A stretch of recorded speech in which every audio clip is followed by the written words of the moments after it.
Welcome to Audible Stories. The Blessing. Once upon a time, a poor widow had a son. One year, during a drought, the widow worried they would die before the potatoes grow. The boy said to his mother, "Bake me a cake, and treat me with meat, and I will go out to seek my fortune. I'll soon return to share it with you, and you'll never go hungry."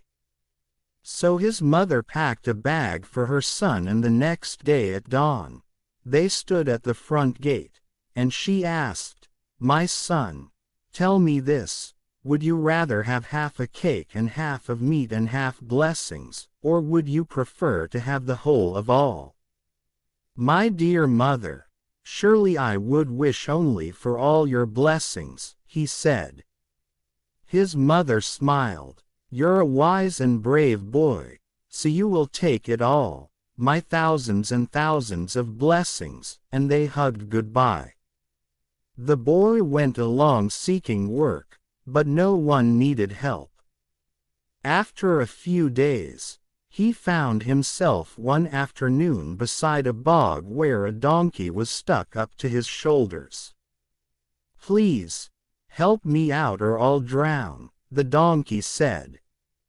The boy was nimble and quick. He pitched stones into the bog until the donkey had a good footing, and when the donkey was on solid ground, he bowed his head and said, "May you never go hungry." "May I ask, where are you going?" "I'm seeking my fortune," said the boy, and the donkey decided to go along with him, so off they trotted. Soon they saw some lads chasing a poor old dog with a kettle tied to its tail. As the dog ran toward the boy, the donkey let out a terrible bray, and the boy scared those mischievous lads, who ran away as fast as they could. Then he untied the kettle from the dog's tail. "May you never ever go hungry," said the dog. "May I ask, where are you headed?" "We're seeking our fortune," the boy said, and the dog said he would be proud to join them. And so off they all set. Late in the day, the boy sat down against a tree and pulled out his cake and his meat. He shared it with the dog, while the donkey feasted on thistles. While they were eating, there along came a cat so skinny that she nearly would get disappeared. "You're starving?" the boy asked. "Take this," and he tossed over the last bite of his meat. The cat swallowed it, then looked at the boy and said, "May you never see a day of hunger." "May I ask, where are you heading to?" "We're seeking our fortune," the boy said. So the cat also joined the crew. As they walked through the forest, suddenly out of the bush leapt a fox with a rooster in his mouth. The donkey brayed, the cat meowed, the dog howled, and they all chased that fox, and the fox was forced to drop his catch and escape. The trembling rooster said, "May fortune find you. May I ask, where are you headed?" "We're actually seeking our fortune," said the boy, and the rooster joined them too. "We can all sleep in the grass tonight," the boy said, but suddenly the rooster, who was perched atop a tree, said, "Look, there's a light in a cottage up ahead." "Let's go see what's there," the boy said, so they all marched on. But when they heard laughter, the boy said, "Shush! Let's be quiet, until we see who we are dealing with here."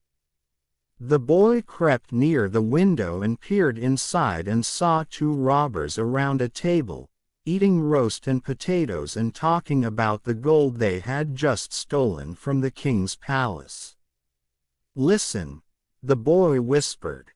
The donkey then put his hoofs on the window ledge, and the dog climbed atop the donkey's head, and the cat climbed on the dog's head, and the rooster sat on the cat's head. He then whispered, "Okay, ready, let's scare them for their life." And with the boy as instructor, the rooster crowed, the cat meowed, the dog howled, the donkey brayed, and they made a terrible racket. The robbers looked at each other and cried, "What's that?" Meanwhile, the boy urged, "Get ready to fire. Don't leave anyone alive." Terrified, the robbers sped out the back door so fast that it was hard to see them. The boy and his companion walked through the front door and closed the shutters and began to enjoy the feast. Then the boy curled up in a bed, and the donkey lay down on a cushion of hay outside the front door. The dog guarded the back door, the cat slept by the fire, and the rooster slept on a perch. Out in the woods, the robbers were cold and tired. They began to grumble about their comforts and gold left behind.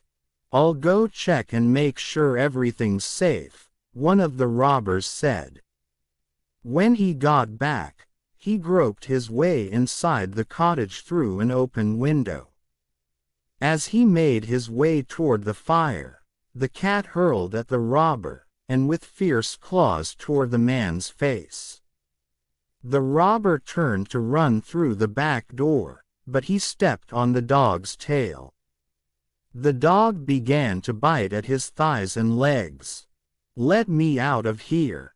the robber cried, but as he was trying to escape, the rooster dropped on top of him from the tree and pecked his eyes.